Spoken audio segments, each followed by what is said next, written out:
et du Fils, V mene Otca i Syna i Ducha Svätého. Amen. avant de commencer, Ešte predtým, než začneme toto naše stretnutie, na Márin príhovor vzývajme, dispose notre intelligence et notre cœur aby Duch Svätý à l'écoute otvoril náš a naše srdce pre počúvanie tejto katechézy, ktorú nám dnes ráno Ježiš dáva. Minútku zostaneme v tichu notre cœur a pripravíme svoj a svoje srdce, svoju myseľ a budeme vzývať Máriu, ktorá je tu medzi nami.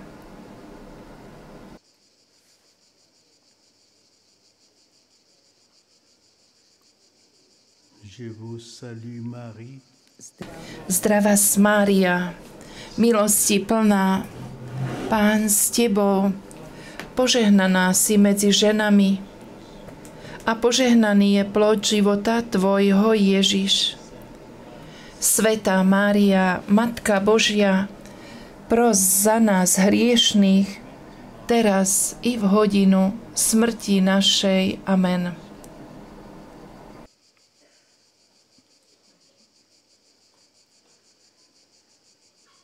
chers amis du Festival des Jeunes. Drahí priatelia Mladifestu, De votre rencontre est le suivant. téma vášho stretnutia je nasledujúca. Čo dobré mám robiť? Extraite de l'Évangile selon saint Matthieu au chapitre 19, verset 16, est incomplète, car l'interlocuteur de Jésus qui pose cette question ajoute « pour avoir la vie éternelle ». Il qualifie le Seigneur de maître. La question complète est donc celle-ci. Maître, que dois-je faire de bon pour avoir la vie éternelle? Nous pouvons déjà faire deux remarques en guise d'introduction. D'abord, cet homme est à la recherche du sens de sa vie, c'est-à-dire de ce qui va lui permettre de connaître le vrai bonheur en faisant ce qui est bon et juste, c'est-à-dire en agissant avec droiture selon la volonté de Dieu. Táto veta prevzatá z Evanjelia svätého Matúša nie je úplná, pretože Ježišov súčasník, ktorý kladie túto otázku, dodáva, aby som obsiahol život večný. Okrem toho, Pána oslovuje učiteľ. Celá otázka teda znie, učiteľ, čo dobre môžem činiť, urobiť, aby som obsiahol večný život? Už v úvode môžeme pripomenúť, že tento človek hľadá zmysel svojho života. To je to, čo mu umožní spoznať pravé šťastie, činiac to, čo je dobré, konať správne a v súlade s Božou vôľou. Qu'il ne dit pas, comme on pourrait le penser de premier abord, surtout à notre époque, que puis-je faire de bon pour aider les autres? Ce qui serait très louable et montrerait son désir de servir son prochain avec abnégation et d'une manière plus prosaïque, comme l'aurait fait sans doute bon nombre de nos contemporains. Que dois-je faire pour réussir dans ma vie, pour obtenir une condition sociale avantageuse avec une belle maison, une voiture de luxe et le dernier matériel informatique performant. J'ai été tenté d'ajouter en cette année 2021, pour me rendre en vacances dans l'espace interstellaire, puisque, comme vous le savez, il y a quelques semaines, 2 personnages qui vivent dans l'opulence se sont offerts un voyage de quelques minutes dans l'espace qui a coûté une somme gigantesque. Et cela constitue un vrai scandale pour les 2,8 milliards de personnes, soit près de la moitié de la population mondiale, qui vivent sous le seuil de pauvreté, c'est-à-dire avec moins de $2 par jour, dont 800 millions de personnes sous-alimentées, selon les chiffres officiels de l'Organisation des Nations Unies pour l'alimentation et l'agriculture. Hneď na začiatku si pripomenieme, že nehovorí, čo by si mohol človek na prvý pohľad myslieť, čo dobrého môže mu robiť, aby som pomohol druhým. To by bolo veľmi chválihodné a prejavilo by to jeho túžbu slúžiť svojmu blížnemu. On nehovorí, čo by mnohí naši súčasníci o niečo prozaickejším spôsobom, obzvlášť v našej dobe, mohli bez pochyby povedať, čo musíme učiniť, aby som v mojom živote sa mi darilo, aby som získal výhodné spoločenské postavenie, pekný dom, luxusné auto a najnovší počítač. Mal som pokušenie, aby som v tomto 2021 roku dodal, aby som šiel na výlet do vesmírnych priestorov. Vy viete, že pred niekoľkými týždňami 2 muži, ktorí žijú v prepichu, si dopriali výlet do vesmíru, čo trvalo samo niekoľko minút a za čo neopísateľne veľa zaplatili. Toto je skutočný škandál pre 2 miliardy a 800 miliónov ľudí, alebo takmer polovicu svetového obyvateľstva, žijúcich pod hranicou biedy alebo s menej ako $2 na deň. Z toho 800 miliónov podvyživených ľudí v rámci oficiálnych služieb Organizácie Spojených národov.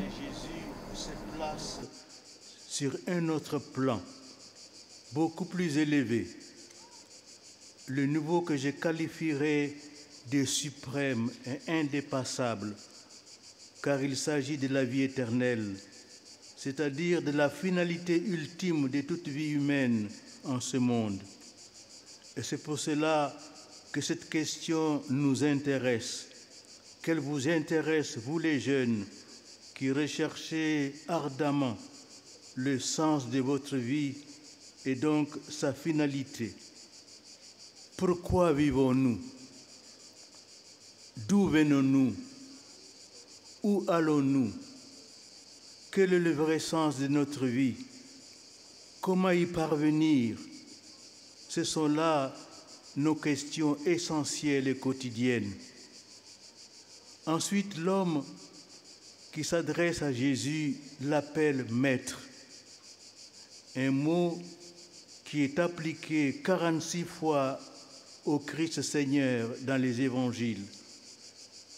Maître signifie celui qui enseigne, celui qui conduit et guide les autres sur le chemin de la sagesse, de la vérité et du bien.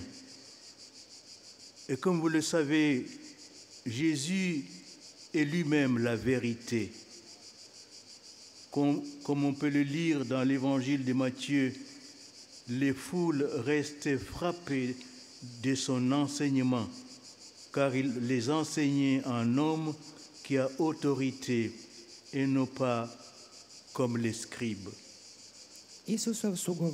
Ježišov súčasník stavia sa na jednu inú, o mnoho vyššiu úroveň, ktorú by som ja kvalifikoval ako vrcholovú a neprekonateľnú, pretože je slovo o večnom živote.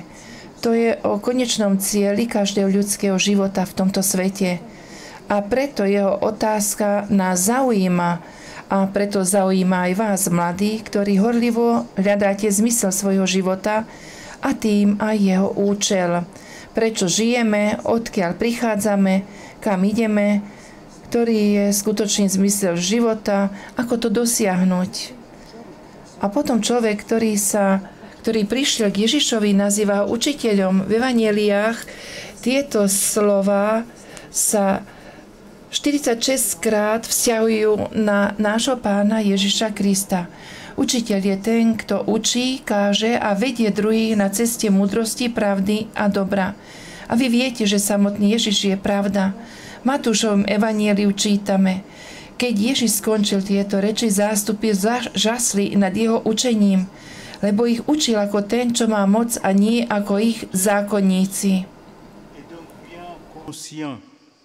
Que la réponse de ce maître hors pair et exceptionnel ne sera comparable à nul autre pareil, y compris parmi les hommes les plus sages et les plus doués qui ont vécu sur notre planète.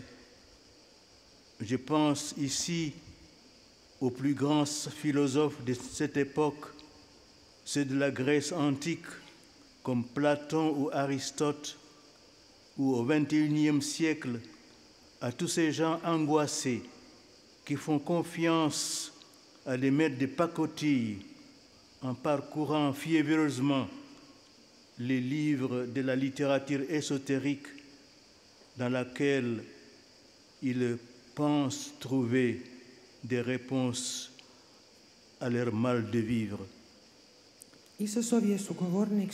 Ježišov spoluhovoriaci vedel celkom určite, že odpoveď tohto jedinečného a výnimočného učiteľa nebude porovnateľný so žiadnym iným ani s najmudrejšími a najnadaľnejšími ľuďmi, ktorí žili na našej planéte. Tu myslím na najväčších filozofov všetkých časov, na tých zo starého Grécka ako Platón alebo Aristotel, alebo z 21. storočia, na všetkých oných úzkostlivých ľudí, ktorí dôverujú v bezcenných učiteľov horúčkovito, listujúc ezoterické knihy, v ktorých myšlienky chcú nájsť a odpovede na svoju životnú nepohodu. Saint Matthieu et les trois évangélistes synoptiques, à l'unanimité, le décrivent comme ayant de grands biens. Matthieu et Marc, ou d'extrêmement riches. Il s'agit de Luc qui ajoute le pouvoir à la richesse, car il affirme qu'il était un notable, c'est-à-dire l'un des chefs du peuple. C'est donc un jeune homme noble et riche, comblé de biens, doté d'une condition sociale avantageuse, qui pose à Jésus cette question étonnante de la vie éternelle, alors qu'à première vue, elle ne devrait pas tellement l'intéresser. Tko je ovaj Isusov sugovornik? To je tento muž hovoriaci s Ježišom. Svätý Matúš hovorí, že je mladý a všetci synoptici sa zhodujú. Matúš i Marek píšu, že vlastní veľké dobrá a Lukáš dodáva, že je mimoriadne bohatý. Čiže Lukáš bohatstvu dodáva aj moc, pretože tvrdí, že je vážený, a to znamená, že jeden z vodcov ľudu. Čiže bohatý mladík naplnený dobrami a obdarený vyhovujúcim spoločenským postavením dáva Ježišovi túto prekvapujúcu otázku o večnom živote. A my by sme na prvý pohľad povedali, že ho to nemalo až natoľko zaujímať. Sur ce thème de la rencontre de Jésus avec le jeune homme riche, un passage de l'Évangile qu'il a maintes fois médité. À l'occasion de la naissance extraordinaire de la rédemption en 1984, le pape Jean-Paul II invita 300 000 jeunes à Rome pour la fête des Rameaux. et toute la Semaine Sainte, le pape leur a remis une lettre apostolique destinée aux jeunes du monde entier, dans laquelle ils méditent longuement le dialogue du Christ avec les jeunes hommes riches. Les journées mondiales de la jeunesse JMJ étaient alors lancées pour pérenniser le succès de cette rencontre. Tento predslov ukončím, poukazujúc vám na jednu velebnú, veľkú meditáciu pápeža sv. Jána Pavla II. Na tému stretnutia Ježiša s bohatým mladíkom.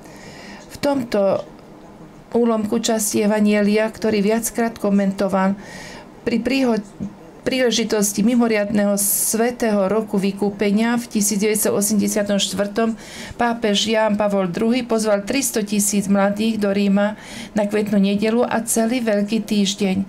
Pápež mladým celého sveta odovzdal apoštolský list, ktorom dlhšie rozmýšľal o Kristovom rozhovore s bohatým mladíkom a vtedy boli pohnuté alebo začali Svetové dni mládeže, aby toto stretnutie bolo úspešným stretnutím a aj trvalým. Du jeune homme riche de l'Évangile. Celui-ci évoque la vie éternelle. Qu'est-ce donc que cette vie éternelle dont il parle?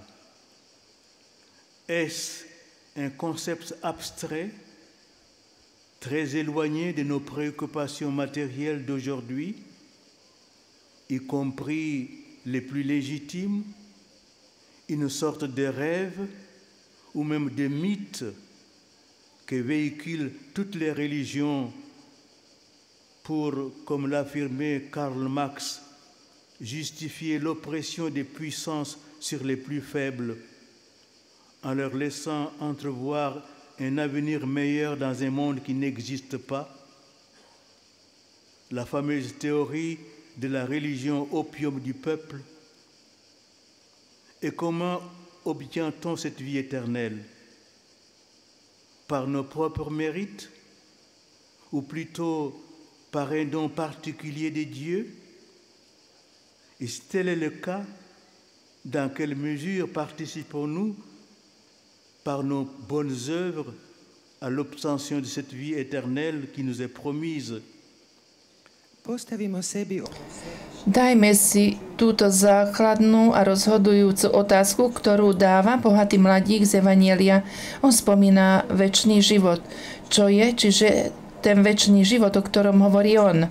Či je to abstraktný pojem vzdialený z našich momentálnych a dokonca aj najlegitímnejších materiálnych starostí, svojrázný sen alebo dokonca mýt, ktorý prinášajú všetky náboženstva, aby obhajili utláčanie, ktoré mocní konajú nad najslabšími, ponúkajúcim lepšiu budúcnosť v inom svete, ktorý nejestvuje, ako to tvrdil Karl Marx.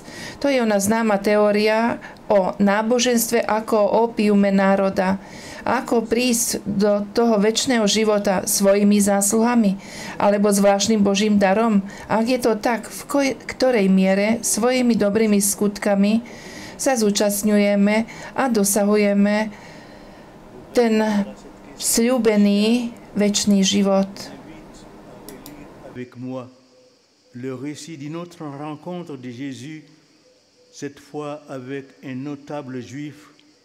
Il s'agit de Nicodème, membre du Sanhédrin, qui vient le trouver de nuit. Cet épisode occupe tout le chapitre 3 de l'Évangile selon saint Jean. Celui-ci nous raconte que Nicodème, qui était un homme juste et pieux, fut saisi par la puissance mystérieuse qui émanait de la personnalité de Jésus. En effet, sa doctrine et sa vie profondément ancrée en Dieu l'avaient touché au plus profond de son âme. Il avait sans doute assisté à certains miracles, comme celui qui avait eu lieu à la piscine probatique, la guérison de cet homme paralysé pendant 38 ans, à qui Jésus avait intimé cet ordre. Lève-toi, prends ton brancard et marche. Da bih odgovorio na ovo ključno pitanje, Aby som odpovedal na túto kľúčovú otázku, pozývam vás, aby ste so mnou znovu prečítali oznam o jednom inom Ježišovom stretnutí, tento raz s jedným židovským úctyhodným mužom, Nikodém, člen Synedria, prišiel k nemu v noci. Táto udalosť zaberá celú 3. kapitolu Evanjelia podľa Jána. Hovorí nám, že Nikodém, ktorý bol spravodlivý a pobožný človek, zachvátila ho tajomná sila, ktorá vychádzala z Ježišovej osobnosti, jeho učenie a jeho život, hlboko zakotvený v Bohu, dotkli sa ho až do hĺbky duše. On nepochybne bol aj svedkom nejakých zázrakov, tak ako ten, ktorý sa udial pri rybníku Bethesda, keď Ježiš uzdravil človeka ochrnutého 38 rokov, ktorému povedal: vstaň, vezmi svoje lôžko a choď. À la fois droit et humble. Considérez positivement cet enseignement de Jésus, à qui il donnait lui aussi le nom de maître. Il observait cet homme fascinant, dont les miracles lui apportaient le signe incontestable de la véracité de son propos. Nicodème entrevoyait l'irruption d'un monde nouveau, et c'est pourquoi il voulait pénétrer dans l'univers spirituel de cet homme, Jésus de Nazareth, à la fois exceptionnel et unique en son genre. De la question qui inaugurera cet entretien singulier: Rabbi ou maître. Nous le savons, c'est de la part de Dieu que tu es venu comme un maître qui enseigne, car personne ne peut accomplir les signes que tu accomplis si Dieu n'est pas avec lui. Nikodém, ktorý bol spravodlivý a skromný človek, pozitívne hľadel na Ježišovo učenie, náuku, a on ho nazval učiteľom. Pozoroval tohto fascinujúceho človeka, ktorého zázraky mu dala nepopriateľný znak pravdivosti jeho slov. Nikodém tušil príchod nového sveta a preto chcel vojsť do duchovného vesmíru tohto človeka, Ježiša z Nazaretu, ktorý bol výnimočný a jedinečný. A odtiaľ začína aj otázka a rozhovor. Rabbi, učiteľ, vieme, že si prišiel od Boha ako učiteľ, pretože nikto nemôže činiť znamenia, aké ty činíš, ak nie je s ním Boh. Nicodème va d'emblée au cœur du problème, celui de la relation intime et personnelle entre cet homme, Jésus, et Dieu lui-même. On dirait aujourd'hui qu'il pose la question fondamentale et incontournable, celle de la véritable identité de Jésus en tant que vrai homme et vrai Dieu. Et nous pouvons constater que par la suite, cet entretien nocturne a porté des fruits de grâce et de conversion. Car, comme vous le savez, c'est ce même Nicodème, membre du Sanhédrin, qui prendra la défense de Jésus en rappelant aux autres membres de cette assemblée la règle suivante. Notre loi ne permet pas de condamner un homme sans l'avoir entendu. Et c'est aussi lui qui sera physiquement présent plus tard, le vendredi saint, à la condamnation à mort de Jésus pour blasphème par ce même Sanhédrin dirigé par le grand prêtre Caïphe, avant de rendre un hommage très touchant au Rédempteur de l'humanité, en apportant pour la sépulture du Christ Sauveur un mélange de myrrhe et d'aloès d'environ 100 livres. Drugim riječima, Inými slovami, Nikodém vstupuje do samotnej podstaty probléma a to je otázka intimného a osobného vzťahu medzi tým človekom, Ježišom a samotným Bohom. Dnes by sme povedali, že dáva základnú otázku pravej identity Ježiša ako pravého človeka a pravého Boha. A môžeme potvrdiť, že neskôr tento nočný rozhovor zarodil plodmi milosti a obrátenia, pretože tak ako viete, práve ten istý Nikodém, člen Synedria, sa postavil na Ježišovu obranu, pripomínajúc ostatným členom rady na nasledujúce pravidlo. Náš zákon neodsúdi človeka, ak ho najprv nevypočuje. Nikodém bude neskôr fyzicky prítomný na Veľký piatok, keď ten istý Synedrii, vedený veľkňazom Kajfášom, Ježiša odsúdil na smrť z boku rúhania. Potom Nikodém vyjadril veľmi dojímavú časť vykupiteľa ľudstva, prinášajúc na pochovanie Krista, nášho spasiteľa. Prišiel Nikodém, ten, čo bol kedysi u neho v noci, a priniesla si 100 libier zmesi mirhy s aloou. Ce qui signifie, ajoute-t-il, que personne, à moins de naître de l'eau et de l'esprit, ne peut entrer dans le royaume des dieux. Car ce qui est né de la chair est chair, ce qui est né de l'esprit est esprit. Cela signifie que ce que tu veux, cher Nicodème, c'est-à-dire parvenir à la vie éternelle, n'est pas possible si tu comptes uniquement sur tes propres forces. A hľa, Ježišova prekvapivá odpoveď. Veru, veru, hovorím ti, kto sa znovu nenarodí z hora, nemôže vidieť Božie kráľovstvo. Čo znamená, dodáva, ak sa niekto nenarodí z vody a z ducha, nemôže vojsť do Božieho kráľovstva. Čo sa narodilo z tela je telo a čo sa narodilo z ducha je duch. To znamená, že to, čo chceš, drahý Nikodém, a to je dosiahnuť večný život, nie je možné, ak sa spoliehaš výlučne na vlastné síly. L'homme est du monde. S'il ne pense que par lui-même, quelque profonde et même géniale et vertigineuse que soient ses pensées, l'homme reste toujours au niveau du monde, au niveau horizontal et humain. Il lui faut donc autre chose, une autre dimension qu'il ne peut recevoir que de l'extérieur de lui-même, c'est-à-dire de Dieu. Il lui faut un nouveau commencement, de nouvelles fondations sur lesquelles il peut bâtir toute son existence. A skutočne človek je zo sveta.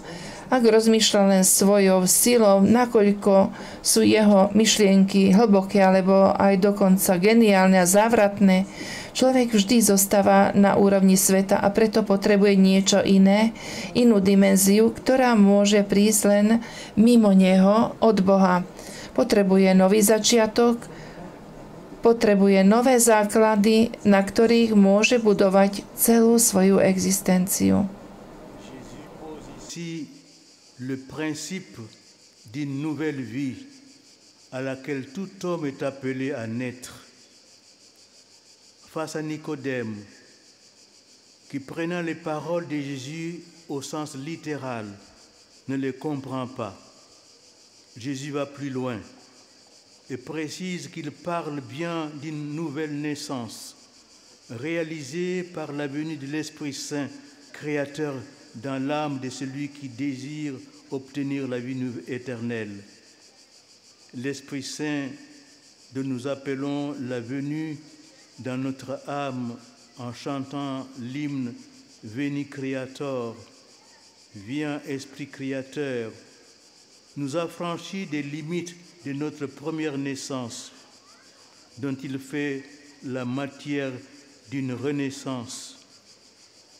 Comme le dit la liturgie de la Pentecôte, envoie ton Esprit, Seigneur, et tout sera recréé, et tu renouvelleras la face de la terre. Isus ovdje postavlja i na Ježiš tu kladie princíp nového života, ku ktorému je každý človek pozvaný narodiť sa. Konfrontovaný s Nikodémom, ktorý nerozumie Ježišové slova, doslova Ježiš ide ďalej a presnejšie hovorí o novom narodení, ktoré sa uskutočňuje príchodom Ducha Svätého, Stvoriteľa, do dušu toho, kto chce dosiahnuť večný život. Duch Svätý, ktorého príchod do našej duše vzývame spievajúc hymnus Príď Duchu Svätý, Veni Creator Spiritus, oslobodzuje nás od hranice nášho prvého narodenia, od ktorého činí materiál pre nové narodenie. Ako hovorí liturgia Turíc, zošli Ducha Svätého, Pane, a všetko sa znovu stvorí a obnoví štvárnosť zeme. C'est l'amour subsistant de Dieu qu'est l'Esprit Saint, troisième personne de la très sainte Trinité.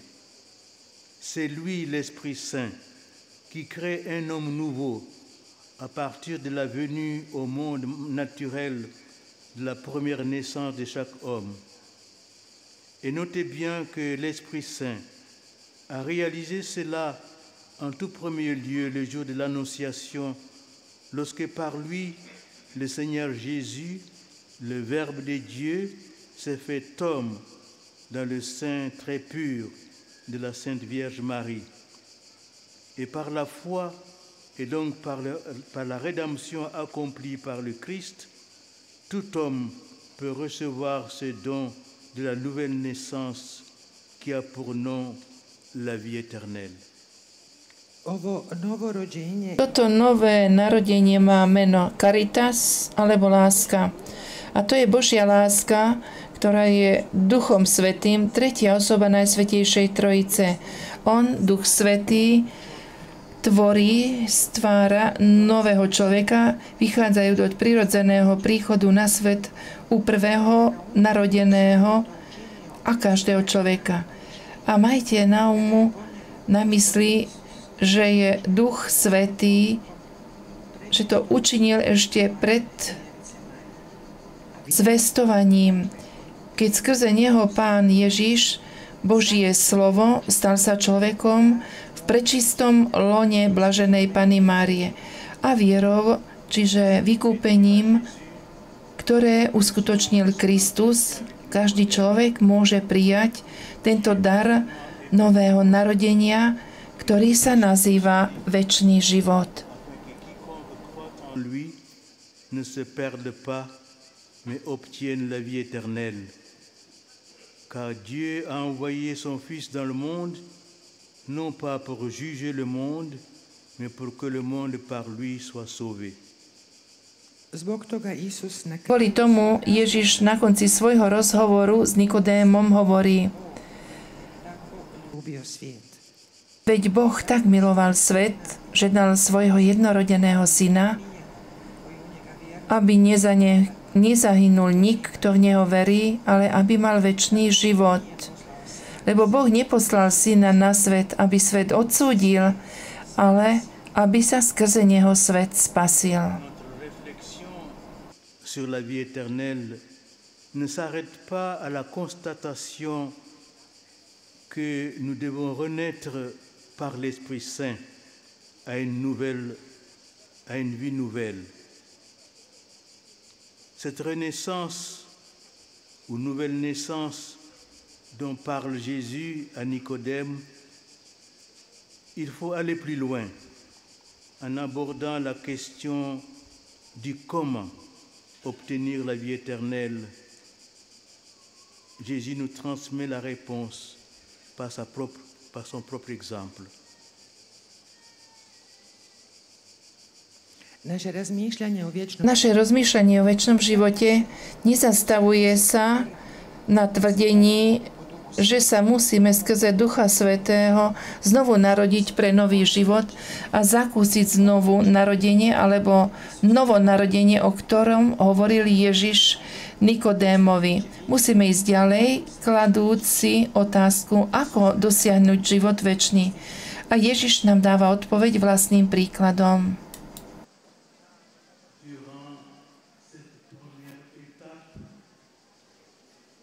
Nous avons vu que la vie éternelle consiste dans une nouvelle naissance. U ovoj prvoj etapi vidjeli smo da se vječni život... V tejto prvej etape sme videli, že večný život je... Comment se réalise cette nouvelle naissance? Vytvorený novým narodením, a v druhej etape budeme vidieť, ako sa to nové narodenie uskutoční. Budeme rozmýšľať o krste. Sur la vie éternelle ne s'arrête pas à la constatation que nous devons renaître par l'Esprit Saint à une vie nouvelle. Cette renaissance ou nouvelle naissance dont parlait Jésus à Nicodème, il faut aller plus loin en abordant la question du comment obtenir la vie éternelle. Jésus nous a donné la réponse par son propre exemple. Naše rozmýšľanie o večnom živote sa nezastavuje na tvrdení, že sa musíme skrze Ducha Svätého narodiť znovu k novému životu, zakúsiť nové narodenie, o ktorom hovoril Ježiš Nikodémovi. Musíme ísť ďalej a klásť si otázku, ako dosiahnuť večný život. Ježiš nám dáva svoj vlastný príklad. Saint Jean-Baptiste, pour souligner son importance primordiale, le baptême de Jésus est semblable au portail des grandes cathédrales gothiques ornées d'un tympan sculpté représentant le Christ juge et pantocrator, par lequel on doit passer pour accéder au sanctuaire, c'est-à-dire à la révélation du salut opéré par le Christ. L'Évangile nous dit que Jésus fut baptisé par Jean dans le Jourdain. Et aussitôt, en remontant de l'eau, il vit les cieux se déchirer et l'Esprit Saint descendre sur lui comme une colombe. Et il eut une voix venant des cieux, « Tu es mon fils bien-aimé, en toi je trouve ma joie. » Evangelium svätého Marka na začiatku hovorí o Ježišovom krste skrze jeho príbuzného svätého Jana Krstiteľa, aby sa ohlásila jeho prvotná dôležitosť. Ježišov krst je ako portál veľkých gotických katedrál vyzdobených rezbami, tympanom, ktorý predstavuje Krista sudca alebo pantokrátora, a to sú dvere, skrze ktoré sa musí prejsť, aby sa pristúpilo k svätyni. To je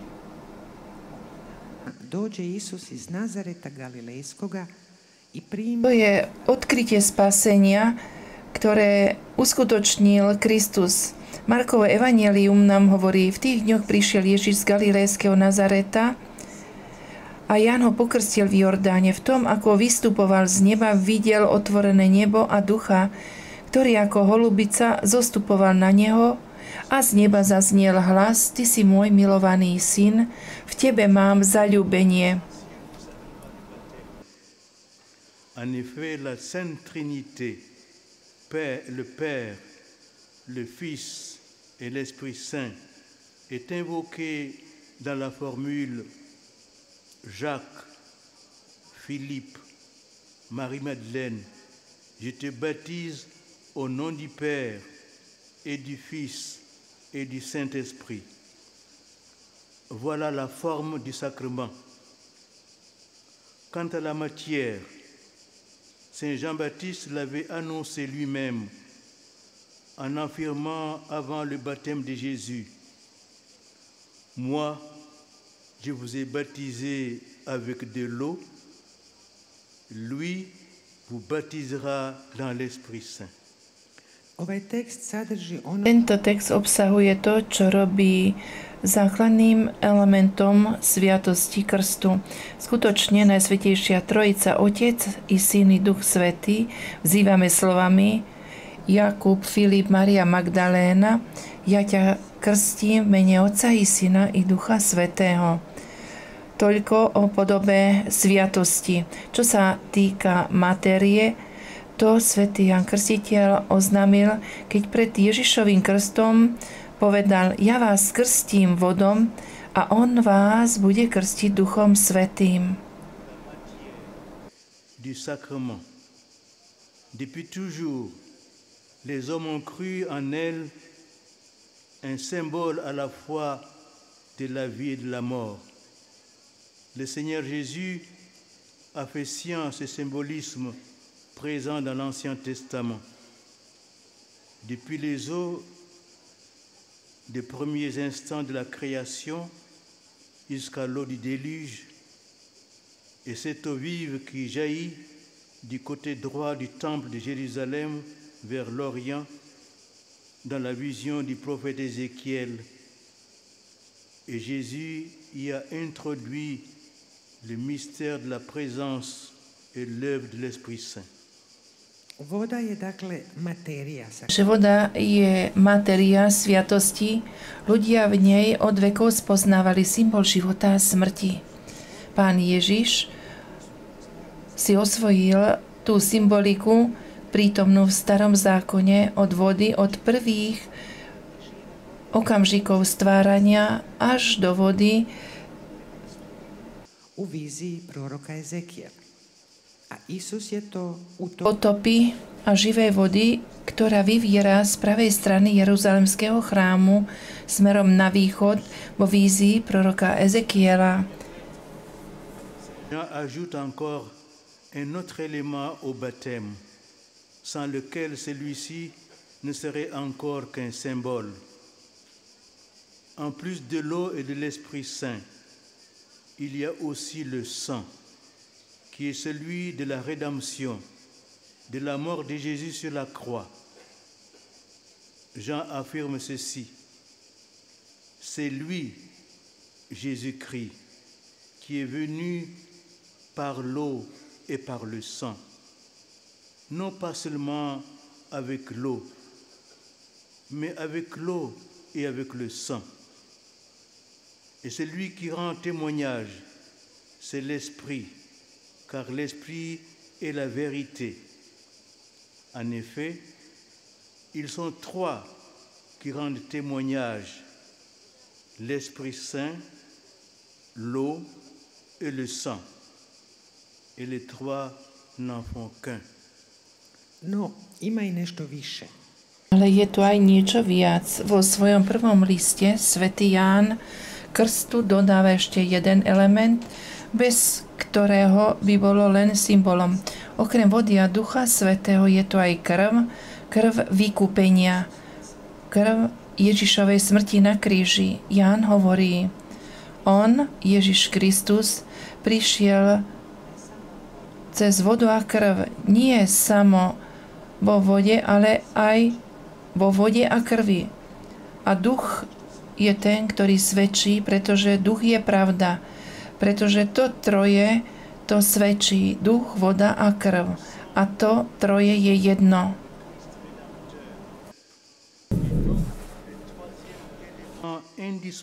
Indissociable du baptême. En effet, l'apôtre et l'évangéliste Saint Jean, le disciple que Jésus aimait, a été témoin de la mort du Christ Seigneur. C'est un fait historique. Il a écrit dans son évangile: l'un des soldats, avec sa lance, lui perça le côté, et aussitôt il en sortit du sang et de l'eau. Celui qui a vu rend témoignage, et son témoignage est véridique. Et celui-là sait qu'il dit vrai, afin que vous aussi croyiez. Cela en effet arriva, pour que s'accomplisse l'Écriture. Aucun de ces os ne sera brisé. Un autre passage de l'Écriture dit encore: ils lèveront les yeux vers celui qu'ils ont transpercé. Krv koju je prolio Krist Otkupiteľ. Krv, ktorú prelial Kristus Vykupiteľ, je preto tretím neoddeliteľným elementom krstu a skutočne apoštol a evanjelista svätý Ján, učeník, ktorého Ježiš miloval, svedčil o Pánovej smrti. A to je skutočnosť dejín. Vo svojom evanjeliu napísal: jeden z vojakov mu kopijou prebodol bok a hneď vyšla krv a voda. A ten, ktorý to videl, vydal o tom svedectvo a jeho svedectvo je pravdivé. On vie, že hovorí pravdu, aby ste aj vy uverili. Toto sa stalo, aby sa splnilo písmo: koť mu nebude zlomená. A na inom mieste písmo hovorí: uvidia toho, koho prebodli. Très grande importance à l'ouverture du côté de Jésus, au jaillissement du sang et de l'eau du Sacré-Cœur de Jésus. Pour souligner l'historicité de cet événement, il affirme qu'il parle de ce qu'il a vu. Il révèle aussi son intention, celle de témoigner. Or, on peut déjà découvrir ces signes du sang dans l'épisode des noces de Cana. En effet, l'eau changée en vin annonce le vin transformé en sang du Christ dans le sacrement de la très sainte Eucharistie. Svätý Ján pridáva veľkú vážnosť Ježišovmu prebodnutému boku, vytriskajúca krv a voda z Najsvätejšieho srdca Ježišovho, aby podčiarkol históriu tejto udalosti a hovorí o tom, čo videl. Odkrýva aj svoj úmysel svedčiť a tento znak krvi môžeme odkryť už v epizóde svadby v Káne. Voda premenená na víno oznamuje víno premenené v krv Krista vo sviatosti Najsvätejšej Eucharistie. Jésus a révélé qu'il faudrait manger sa chair et boire son sang pour participer à la vie du royaume. La foule et la majorité des disciples se sont scandalisés des paroles de Jésus. Comment manger sa chair et boire son sang? Mais Jésus insiste. En vérité, je vous le dis, si vous ne mangez la chair du Fils de l'homme et ne buvez son sang, vous n'aurez pas la vie en vous. Qui mange ma chair et boit mon sang a la vie éternelle. Po svojom hovore reči po rozmnožení chlebov Ježiš odkryl, že treba prijímať jeho telo a piť jeho krv, aby sme mali účasť v živote Božieho kráľovstva. Množstvo a väčšina učeníkov boli škandalizovaní Ježišovými slovami, ako jesť jeho telo a piť jeho krv, ale Ježiš vytrvalo hovorí: veru, hovorím vám, ak nebudete jesť telo Syna človeka a piť jeho krv, nebudete mať v sebe život. Kto je moje telo a pije moju krv, má večný život a ja ho vzkriesím posledný deň. Cette vérité de foi, c'est sacramentellement que nous buvons le sang du Christ. On comprend encore davantage le lien entre le sang et l'Esprit Saint. À la messe, c'est l'Esprit Saint invoqué sur le pain et le vin qui transforme les oblats en corps et en sang de Jésus. C'est aussi ce même sang de Jésus, indissociable, indissociablement lié à l'Esprit Saint, qui, dans l'âme du baptisé, agit pour que, mis au tombeau avec le Christ, il ressuscite pour la vie éternelle.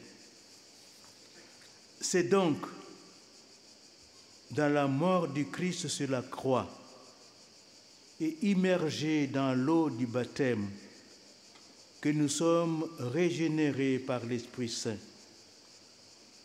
C'est ce qu'exprime saint Paul dans son épître aux Romains.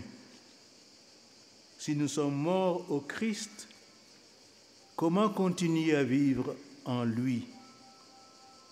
Ou bien ignorez-vous que baptisés dans le Christ Jésus, c'est dans sa mort que nous avons été baptisés. Nous avons donc été ensevelis par lui,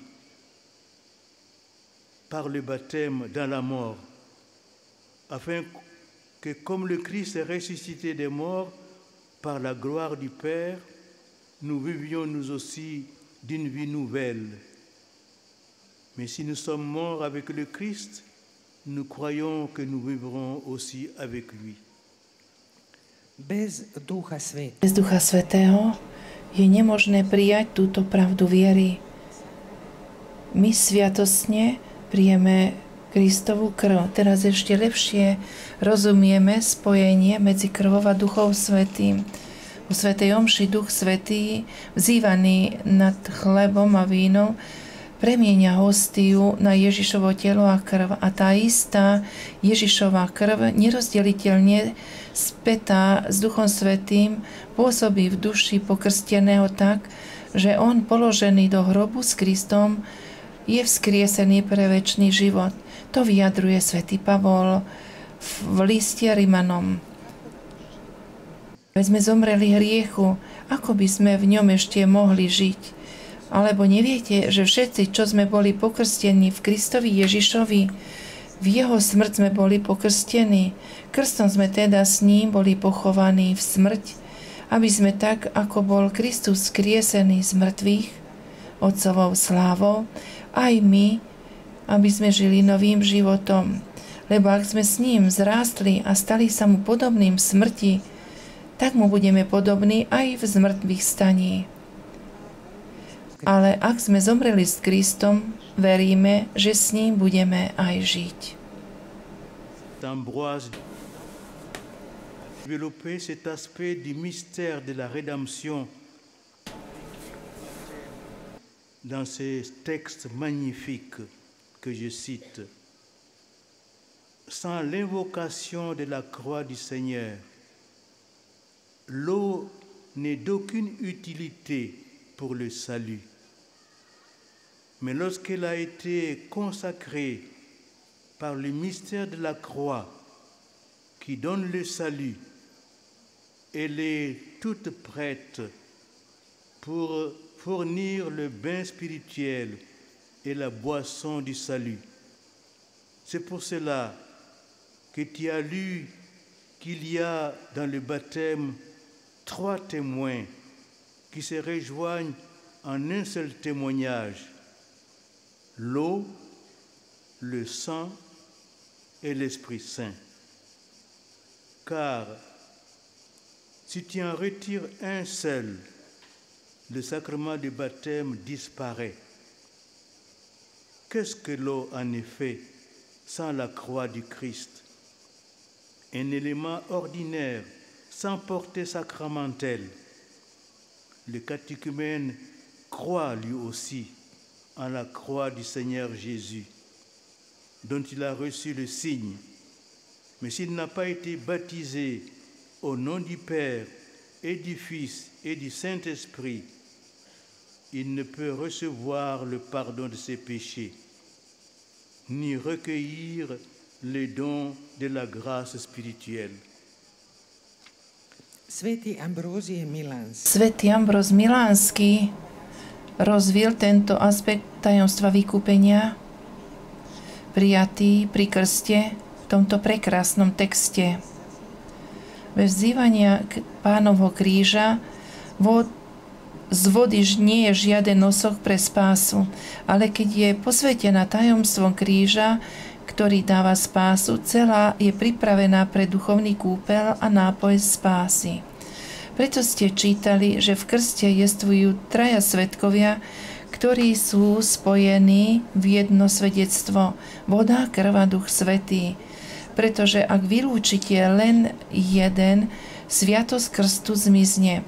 Pretože čo je voda bez Kristovho kríža? Obyčajný element bez sviatostného významu. Katekumén taktiež verí v kríž Pána Ježiša, ktorým bol poznačený, ale ak nie je pokrstený v mene Otca i Syna i Ducha Svätého, nemôže prijať odpustenie svojich hriechov ani prijať dar duchovnej milosti. Impréalable, la foi. Ale krštenie tráži jeden Ale krst žiada jeden predpoklad, a to je viera. Et donc un point de départ. Le baptisé doit ensuite mettre en œuvre durant toute sa vie ce qu'il a reçu. Ce germe de vie est destiné à se développer et à mûrir pour porter beaucoup de fruits de sainteté. Certes, le nouveau baptisé est né de l'eau, du sang et du Saint-Esprit. Il est donc enfant de Dieu, mais il lui faut encore devenir un véritable fils et fille de Dieu par le témoignage d'une vie chrétienne authentique. Et c'est ici qu'apparaît le dernier terme qui est l'objet de notre méditation sur la vie éternelle, la foi.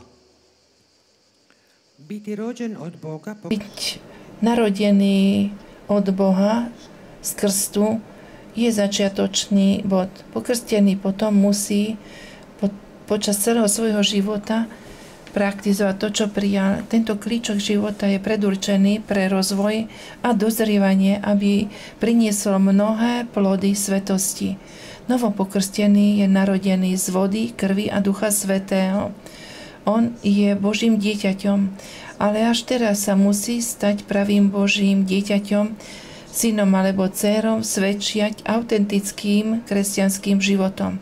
A tu sa objavuje posledné východisko, ktoré je predmetom našej meditácie o večnom živote. A to je viera. Qui est répandue dans notre âme de baptisé, met la foi en œuvre. Il la rend agissante, car la foi opère à travers la charité. Pour bien saisir le lien étroit entre la foi et la vie éternelle, le rituel du baptême des petits-enfants. Voici ce que les parents répondent au ministre de l'Église dans le dialogue initial du sacrement. À la question « Que demandez-vous à l'Église de Dieu pour votre enfant ?» Ils répondent « La foi ». Puis, à la demande suivante, « Que vous apporte la foi ?» Les parents répondent, au nom de l'enfant, la vie éternelle. doista, prema Svetom Pavlu, ľúbav A skutočne podľa svätého Pavla láska, plod Ducha Svätého, ktorá sa vliala do duše pokrsteného, dáva vieru skutok, činí ju aktívnou, pretože viera je láskou činná, hovorí svätý Pavol v liste Galatianom. Aby sme úplne rozumeli blízke spojenie medzi vierou a večným životom, stačí uviesť rituál krstu novorodencov. Hľa, čo rodičia odpovedajú služobníkovi cirkvi na začiatku dialogu vo sviatosti na otázku, čo žiadate od cirkvi Božej pre svoje dieťa, oni hovoria vieru. A potom na ďalšiu otázku, a čo vám prináša viera, oni v dieťaťovom mene odpovedajú život večný. Qu'est-ce que donc la foi? Cette question est centrale, car nous vivons dans un monde, l'on dit maintes fois, le pape Jean-Paul II et Benoît XVI vit comme si Dieu n'existe pas. L'initiative du pape Benoît XVI d'une année de la foi en 2012-2013 qu'il présentait en ces termes dans l'homélie de la messe d'ouverture du 11 octobre 2012. Budete sa ma pýtať, čo je viera? To je základná otázka, pretože žijeme vo svete, ktorý ako pápež Jan Pavol II a pápež Benedikt XVI mnohokrát povedali, žije ako keby Boh neestvoval. Odtiaľ pochádza aj iniciatíva pápeža Benedikta XVI, aby sa rok 2012-2013 slávil ako rodina viery. To takto predstavil v homílii svätej omše na začiatku 11. novembra 2012. Ce que pouvait signifier une vie, un monde sans Dieu au temps du Concile Vatican II, on pouvait déjà le percevoir à travers certaines pages tragiques de l'histoire. Mais aujourd'hui, nous le voyons malheureusement tous les jours autour de nous. C'est le vide qui s'est propagé. Mais c'est justement à partir de l'expérience de ces déserts, de ce vide, que nous pouvons découvrir de nouveau la joie de croire, son importance vitale pour nous, les hommes et les femmes. Dans le désert, on redécouvre la valeur de ce qui est essentiel pour vivre. Ainsi, dans le monde contemporain, les signes de la soif de Dieu, du sens ultime de la vie, sont innombrables, bien que souvent exprimés de façon implicite ou négative. Et dans le désert, il faut surtout des personnes de foi qui, par l'exemple de leur vie, montrent le chemin vers la terre promise et ainsi tiennent en éveil l'espérance. La foi vécue ouvre le cœur à la grâce de Dieu qui libère du pessimisme. Aujourd'hui, plus que jamais, évangéliser signifie rendre témoignage d'une vie nouvelle, transformée par Dieu, et ainsi indiquer le chemin. Voici la façon dont nous pouvons penser cette année de la foi, un pèlerinage dans les déserts du monde contemporain, au cours duquel il nous faut emporter seulement ce qui est essentiel, ni bâton, ni sac, ni pain, ni argent, ni pas de tunique, comme dit le Seigneur à ses apôtres en les envoyant en mission. Mais l'Évangile et la foi de l'Église, dont les documents du Concile Vatican II sont l'expression lumineuse. comme l'est également le catéchisme de l'Église catholique. Posljednjih desetljeća došlo je do duhovnog opustošenja. V posledných 10 ročiach došlo k duchovnej devastácii. Čo by mohol znamenať život, svet bez Boha? Sme mohli tušiť už v čase druhého Vatikánskeho koncilu prostredníctvom určitých tragických stránok histórie. Ale dnes to bohužiaľ vidíme každý deň okolo seba. Prázdnota sa zväčšuje a rozširuje. Ale práve zo skúseností z tejto púšte, tejto prázdnoty môžeme znovu objaviť radosť viery, jej zásadný význam pre nás, mužov a ženy. V púšti znovu objavíme hodnotu toho, čo je pre život nevyhnutné. V modernom svete sú znaky žízne po Bohu, po konečnom zmysle života nespočetné, aj keď sú často vyjadrené implicitne alebo negatívne. A na púšti predovšetkým potrebujeme ľudí viery, ktorí na príklade svojho života ukazujú cestu do zasľúbenej zeme. Zachovávajú si tak bdelú nádej. Skúsená viera otvára srdce Božej milosti, ktorá oslobodzuje od pesimizmu, dnes viac ako inokedy. Evangelizácia znamená vydávať svedectvo o novom živote, ktorý Boh zmenil, a tak ukazovať cestu. Takto môžeme rozmýšľať o tomto roku viery. Je to púť do púšti moderného sveta, na ktorú si musíme vziať len to najnutnejšie.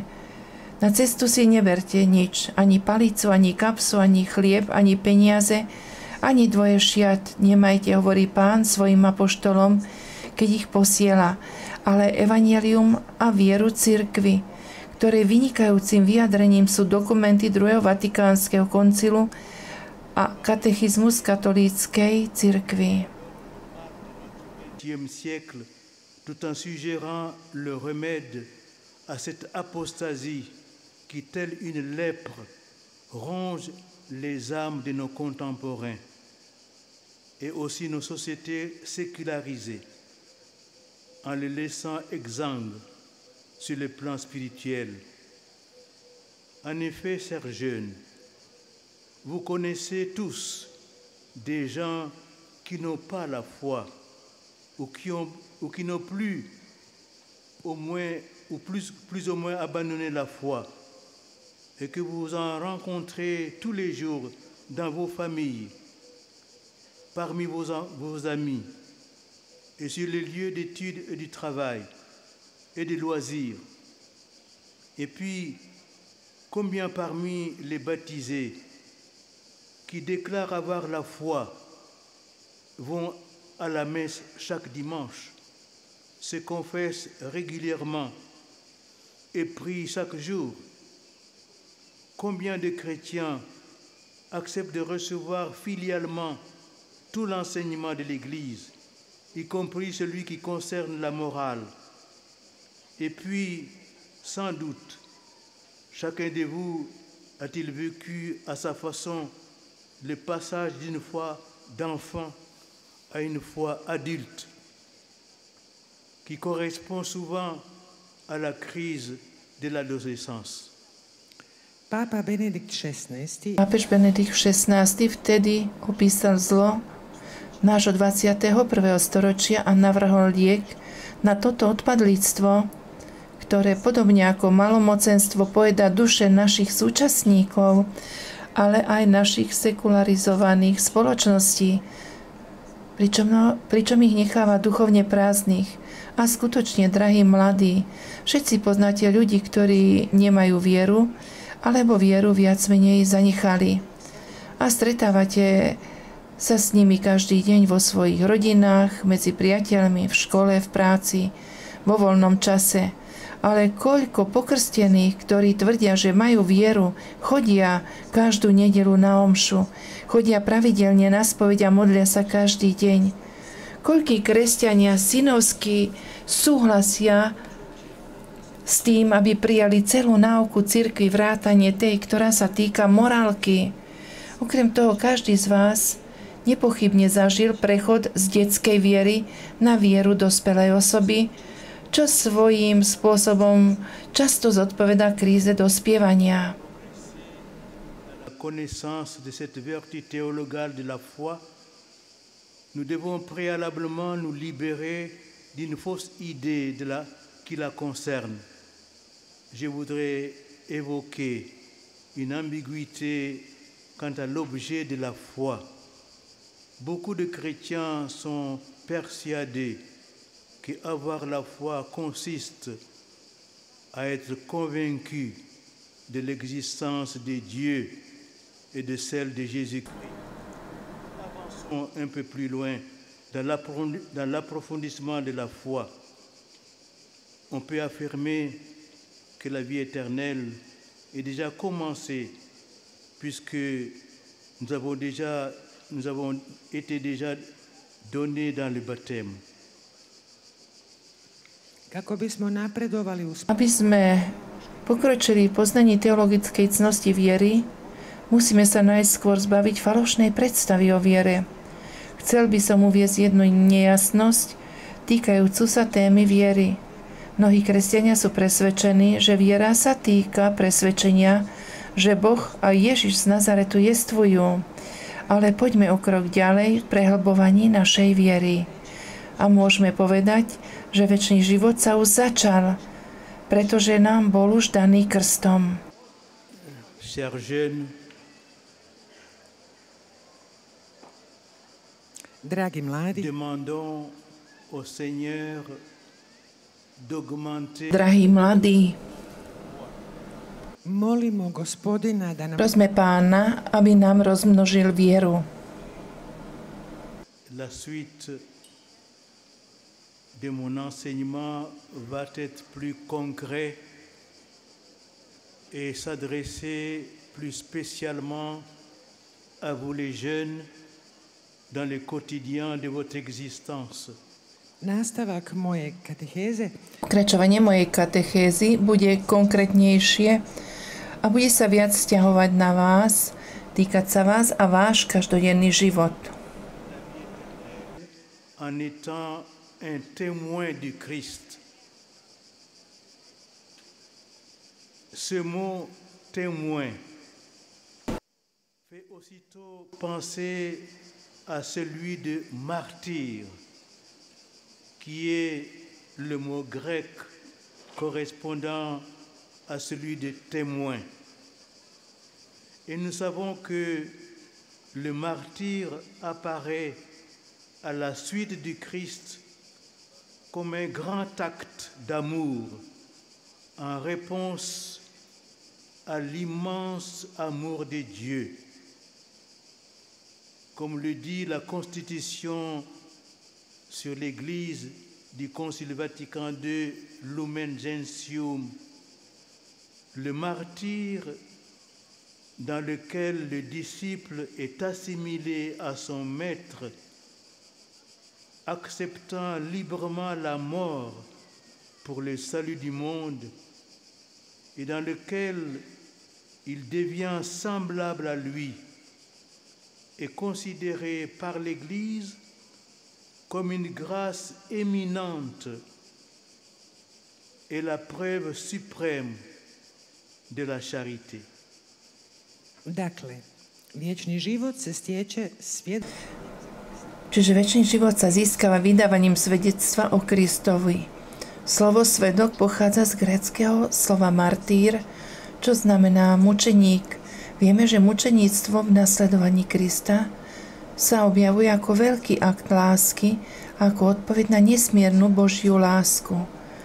Ústava cirkvi druhého Vatikánskeho koncilu Lumen Gentium uvádza: preto mučeníctvo, ktorým sa učeník stáva podobným učiteľovi, ktorý slobodne prijal smrť pre spásu sveta a je s ňou zjednotený v preliatí krvi, považuje cirkev za zvláštny dar a najväčší dôkaz lásky.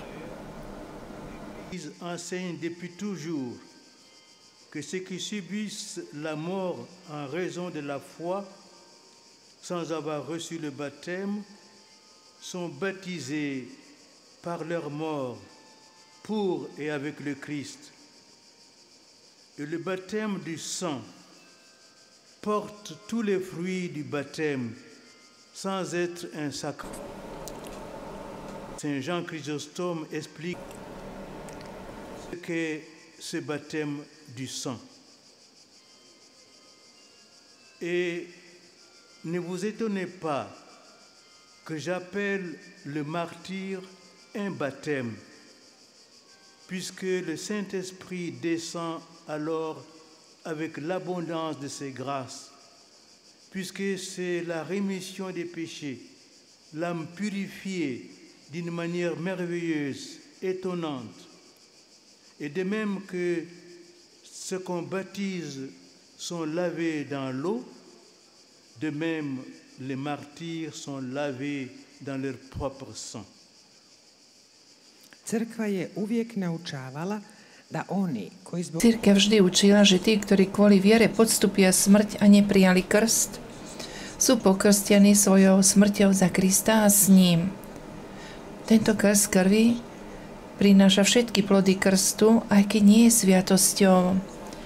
Svätý Ján Zlatoústy vysvetľuje, čo je krst krvi. A nebuďte prekvapení, že mučeníctvo nazývam krstom, pretože Duch Svätý zostupuje s hojnosťou svojich milostí. Keďže ide o odpustenie hriechov, duša sa očisťuje zázračným neuveriteľným spôsobom, a ako sú tí, ktorí sú pokrstení, očistení vodou, tak sú mučeníci očistení vlastnou krvou. De la couronne de vie à propos des martyrs. Sois sans aucune crainte que tu vas souffrir.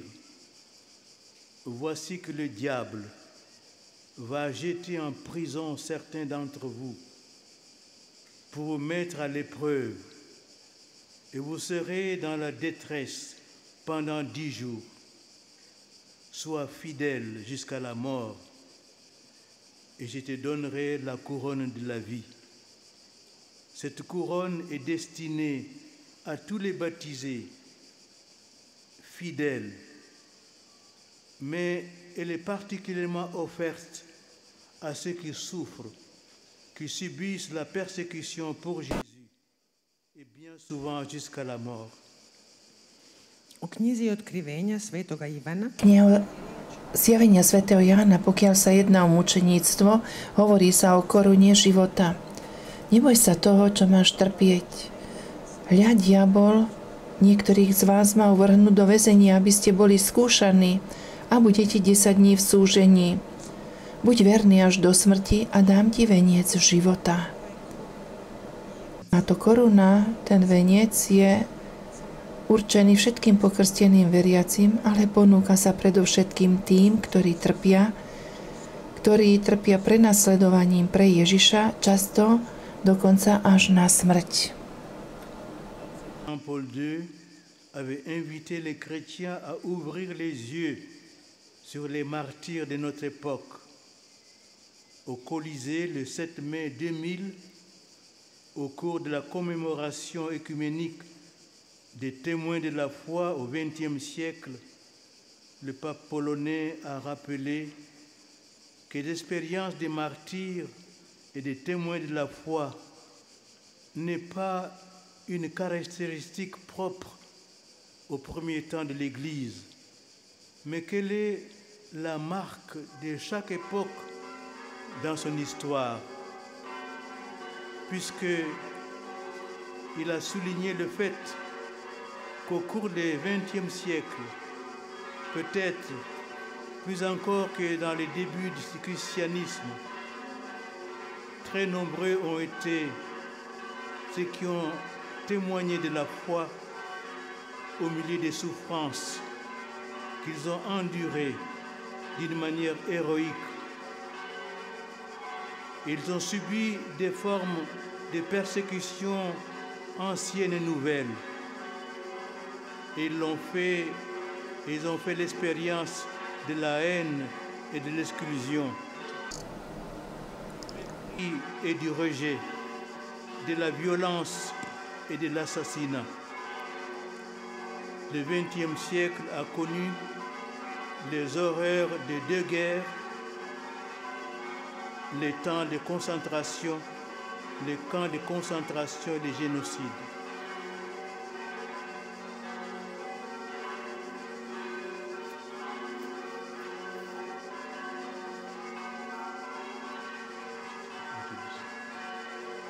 Angelus Domini nunciavit Maria. Anjel Pána zvestoval Panne Márii a ona počala z Ducha Svätého.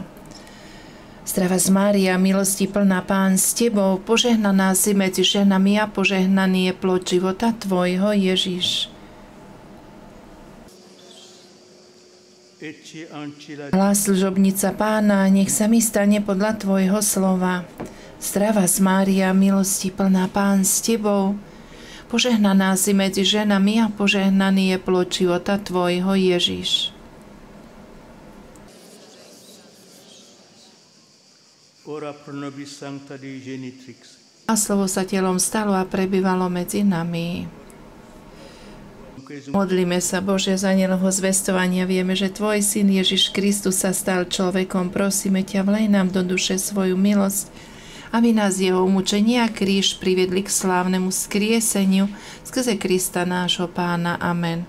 Sláva Otcu i Synu i Duchu Svätému. Sláva Otcu i Synu i Duchu Svätému.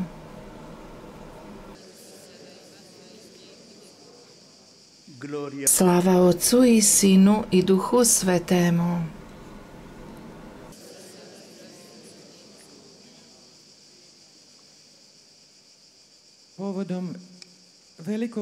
Pri príležitosti veľkého jubilea v roku 2000 pápež svätý Ján Pavol II vyzval kresťanov, aby otvorili oči mučeníkom našej doby. V Koloseu 7. mája 2000 počas ekumenickej spomienky na svedkov viery 20. storočia poľský pápež pripomenul, že skúsenosť mučeníkov a svedkov viery nie je svojská len pre prvé dni cirkvi, ale pre každé obdobie jej histórie. Potom poukázal na to, že v priebehu 20. storočia, možno viac ako na začiatku kresťanstva, bolo nesmierne veľa tých, ktorí boli svedkami viery, uprostred utrpenia, ktoré hrdinsky znášali, pretrpeli staré i nové formy prenasledovania, zažili nenávisť a vylúčenie, pohrdanie a odmietanie, násilie a zabíjanie. 20. storočie pozná hrôzy 2 svetových vojen, koncentračných táborov, genocídy. Pour bien comprendre ce que signifie être témoin du Christ, vous devez prendre les martyrs comme des exemples et des intercesseurs et lire l'histoire des martyrs de notre époque en méditant les paroles de l'Apocalypse de Saint Jean. J'ai vu et voici qu'une foule immense que nul ne pouvait dénombrer, une foule de toutes les nations, tribus, peuples et langues. Ils se tenaient debout devant le trône et devant l'agneau, vêtus de robes blanches, avec des palmes à la main, et ils s'écriaient d'une voix forte, « Le salut appartient à notre Dieu qui siège sur le trône et à l'agneau. » L'un des vieillards prit alors la parole et me dit, « Ces gens vêtus de robes blanches, qui sont-ils et d'où viennent-ils ?» Le livre de l'Apocalypse nous répond, « Ils viennent de la grande épreuve. Ils ont lavé leurs robes et les ont blanchis dans le sang de l'agneau. » Drahí mladí, ktorí ste tu, aby ste úplne pochopili a rozumeli, čo znamená byť svedkami Krista, musíte brať mučeníkov ako príklady a rodovníkov a znovu si prečítať históriu mučeníkov našej doby. Tým, že sa zamyslíte nad týmito slovami zo svätej Apokalypsy svätého Jána.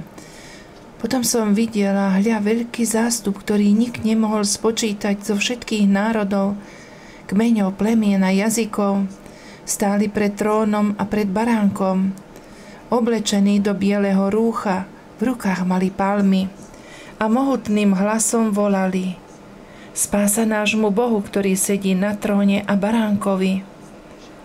I prehovoril jeden zo starcov a povedal mi: Kto sú títo oblečení do bieleho rúcha a odkiaľ prišli?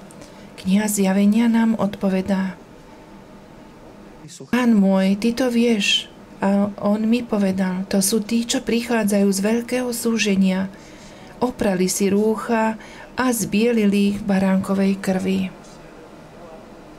Malgré les souffrances, les menaces et les persécutions, ce sont ceux qui ont cru que le salut appartient à notre Dieu et à l'agneau.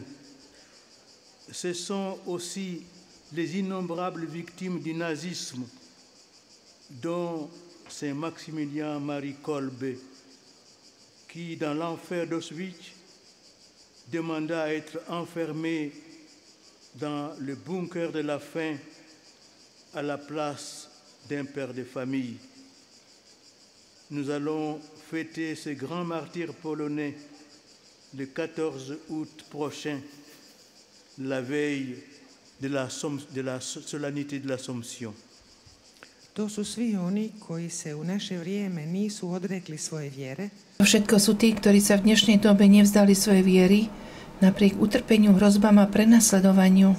To sú tí, ktorí verili, že spása patrí nášmu Bohu, baránkovi. Asi 10 riad. Sú i nebrojené žrtve nacizma. Tu sú aj nespočetné obety nacizmu, vrátane svätého Maximiliána Kolbeho, ktorý v pekle Auschwitza žiadal vziať namiesto jedného otca rodiny zatvoreného bunkry hladu. Tohto veľkého poľského mučeníka oslavíme 14. augusta v predvečer sviatku na nebovzatia Panny Márie.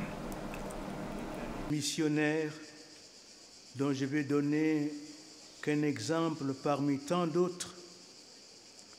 En 1995, 6 religieuses italiennes de la congrégation des pauvres de Bergame sont mortes de l'épidémie du virus Ebola au Congo. Elles avaient voulu rester avec les malades pour les aider et les soigner. L'une d'elles, sœur Dina Rosa, déclara: Je reste car ma mission est de servir les pauvres, comme Jésus, mon Maître et Seigneur. Je suis ici pour suivre ses traces. Tu sú i Sú to aj misionári, z ktorých uvediem len jeden z mnohých príkladov. V roku 1995 6 talianskych reholných sestier z kongregácie chudobných sestier z Bergama zomrelo na epidémiu vírusu Ebola v Kongu.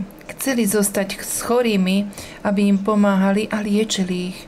Jedna z nich, sestra Dina Rosa, povedala: Zostávam, pretože mojou misiou a poslaním je slúžiť chudobným ako Ježiš, môj učiteľ a pán. Som tu, aby som nasledovala jeho kroky. Continent dont je suis originaire, je voudrais citer un dernier exemple en guise d'illustration d'une autre forme de martyr, le martyr de la haine ethnique. Le 30 avril 1996 au Burundi, déchiré par une guerre civile entre Hutus et Tutsis, 40 séminaristes appartenant à ces deux ethnies ont été massacrés ensemble au séminaire de Buta.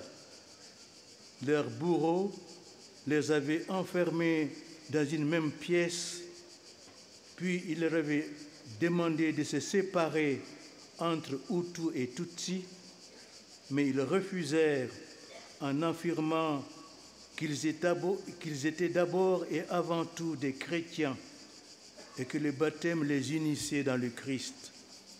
Ostanimo još malo u Africi, na kontinentu s kojega ja dolazim. Zostaňme ešte trochu dlhšie v Afrike, na kontinente, odkiaľ pochádzam. Chcel by som spomenúť aj posledný príklad ako ilustráciu jedného iného druhu mučeníctva kvôli etnickej nenávisti. 30. apríla 1996 v štáte Burundi, ktorý bol roztrhaný občianskou vojnou medzi Hutumi a Tutsiovcami. 40 seminaristov, patriacich k týmto dvom etnickým skupinám, boli spoločne zabití v seminári v Bute.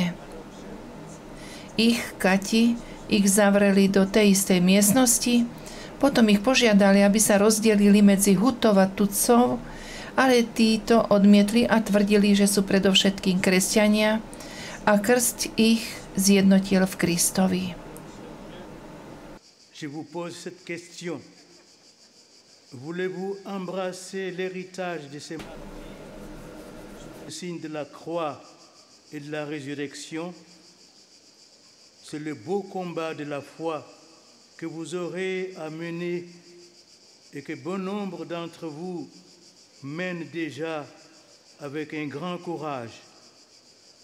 Regardons ensemble quels sont les éléments de ce combat face à l'arrogance du Goliath des puissances financières et médiatiques, lourdement armées et protégées par la cuirasse de ces fausses certitudes et par les nouvelles lois contre la vie. L'Église catholique au XXe siècle, au moins en Occident, et de plus en plus dans les pays de l'Europe orientale, ressemble au petit reste dont parle la Sainte Écriture. Drahí mladí, dávam vám túto otázku. Chcete prijať dedičstvo týchto mučeníkov, znaku kríža a zmrtvých stania? Je to krásny zápas viery, ktorý budete musieť viesť a mnohí z vás už veľmi statočne vediete. Pozrime sa spoločne, aké sú to prvky tohto boja. Tvárou tvár arogancii Goliáša finančnej a mediálnej moci, ktorý je silne ozbrojený a chránený brnením svojich falošných istôt a nových zákonov proti životu, katolícka cirkev 21. storočia, pri najmenšom na západe a stále viac krajinách východnej Európy, pripomína ten malý zvyšok, o ktorom sa hovorí vo Svetom písme. David dispose seulement du petit caillou de l'évangile, de la vie et de la vérité. Et pourtant, par votre témoignage, elle est capable de frapper le géant en pleine tête et l'abattre. David était un jeune, et comme vous, il devait ressentir sa propre faiblesse, son manque d'expérience et son extrême impuissance. Et pourtant, il n'a pas hésité à affronter Goliath, ce monstre d'orgueil, avec comme seule arme son petit caillou de l'humilité. De fait, et vous le savez bien, il s'agit d'une bataille à la fois très âpre et décisive, qui sera longue et s'apparente à celle des fins dernières décrites par le dernier livre de la Bible, l'Apocalypse, que nous avons déjà cité à propos des martyrs. Čiže katolícka cirkev, podobne ako Dávid, má iba malý kamienok evanjelia života a pravdy. Ale napriek tomu je podľa vášho svedectva schopná zasiahnuť obra do hlavy a zraziť ho. Dávid bol mladý a rovnako ako vy musel cítiť svoju vlastnú slabosť, nedostatok skúseností a svoju úplnú bezmocnosť. Avšak napriek tomu neváhal postaviť sa tvárou v tvár Goliášovi, tej príšere pýchy, s jeho malým kameňom pokory ako jedinou zbraňou.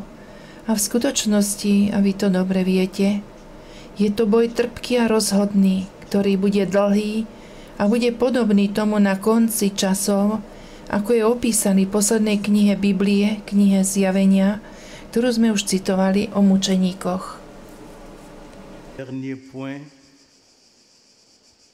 le mariage chrétien, voie de sainteté, de bonheur.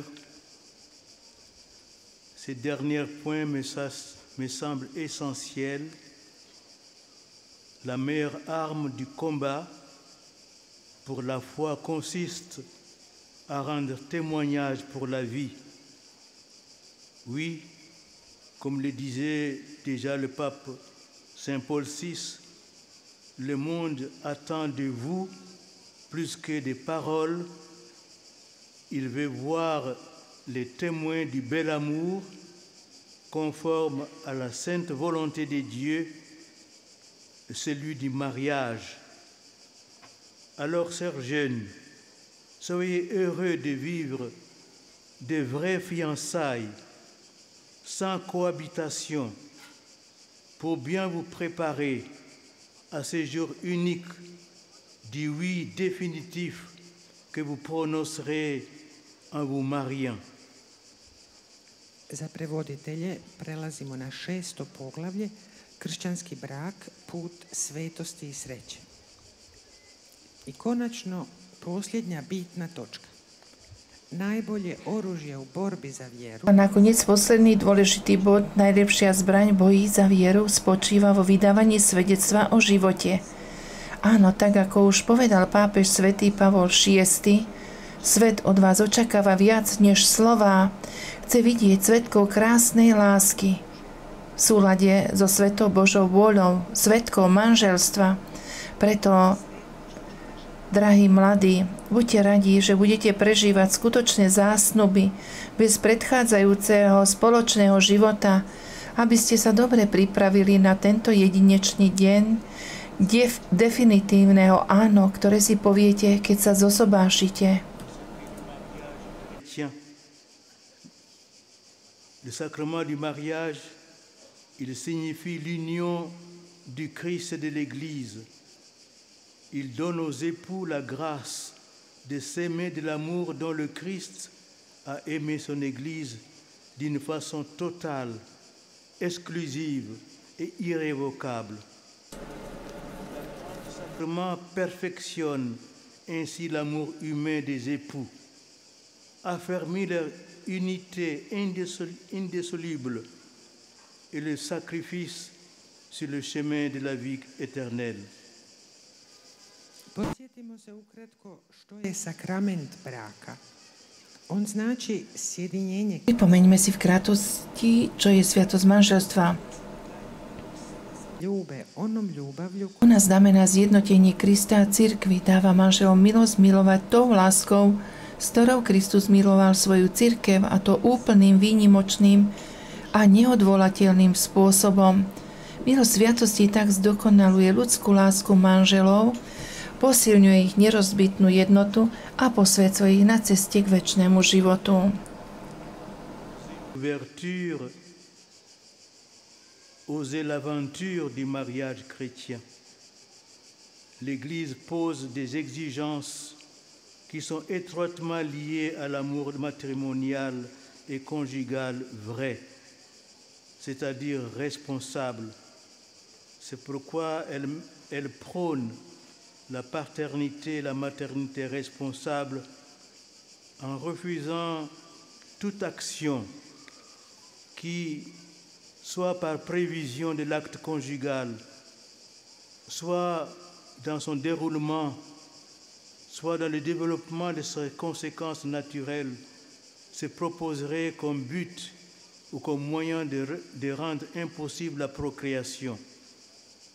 Elle prône par rapport aux tendances de l'instinct et des passions la nécessaire maîtrise que la raison et la volonté doivent exercer sur elle. Za prevoditelje preskačemo 2 ulomka. Zato, dragi mladi, Preto, drahí mladí, odvážte sa vydať na dobrodružstvo kresťanského manželstva. Cirkev kladie požiadavky, ktoré sú úzko späté s pravdou, teda zodpovednou manželskou láskou.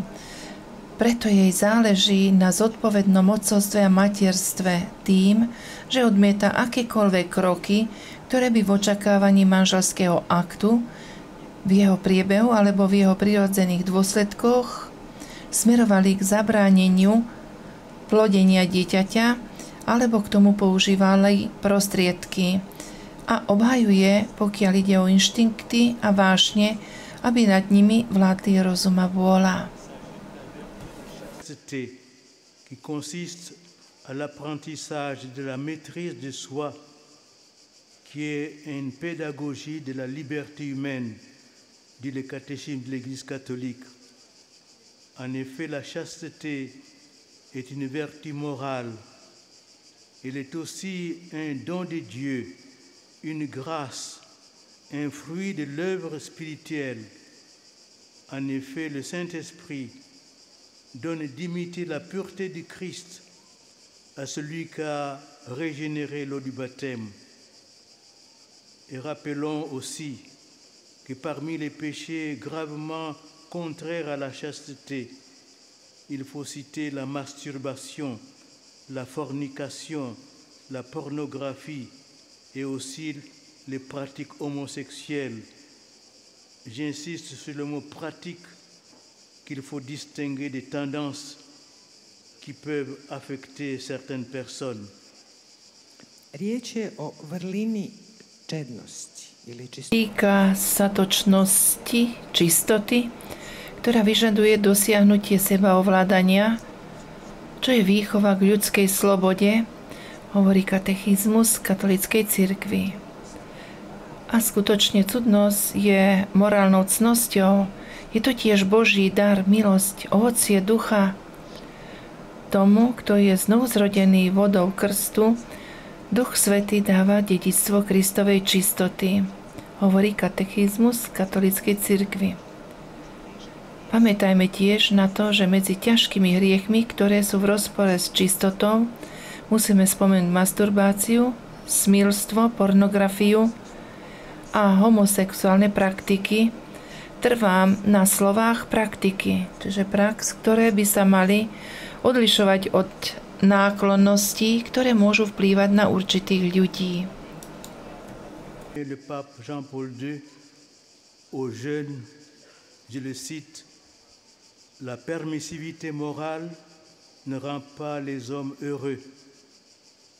La société de consommation ne rend pas les hommes heureux. Elles ne l'ont jamais fait.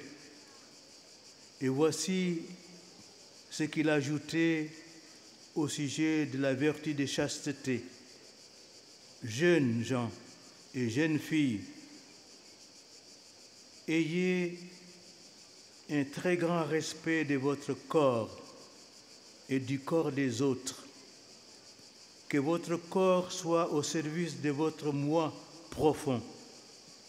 Que vos gestes, vos regards soient toujours le reflet de votre âme. Adoration du corps, non, jamais. Mépris du corps, pas davantage. Maîtrise du corps, oui. Transfiguration du corps, plus encore. Za prevoditelje preskačemo 4 retka. Kao što je Papa Sveti Ivan Pavao II. Tak ako pápež svätý Ján Pavol II viackrát povedal mladým ľuďom, morálna zhovievavosť nerobí ľudí šťastnými. Konzumná spoločnosť nerobí ľudí šťastnými. Takí to nikdy ani nedokázali. A tu je to, čo dodal od cnosti, cudnosti. Chlapci a dievčatá, vážte si svoje telo a tela druhých. Nech je vaše telo v službách vášho vnútorného ja. Nech vaše gesta a váš pohľad vždy odrážajú vašu dušu. Uctievanie tela? Nie, nikdy. Pohrdanie telom? Nie, ani to. Kontrola tela? Áno. Premenej tela? Samozrejme. Vous demandant humblement pardon de mon long discours je voudrais conclure cet enseignement par cette question. Comment peut-on aujourd'hui croire en Dieu? Je vous invite à méditer cette phrase de saint Augustin. Si comprendisti non est Deus, ce qui signifie, si tu l'as compris, c'est que ce n'est pas Dieu. En effet, si tu penses avoir saisi qui est Dieu, si tu l'as maîtrisé comme on aborde et comprend une formule mathématique ou de physique nucléaire, alors de ce fait même, ce n'est pas Dieu dont tu parles. Dans le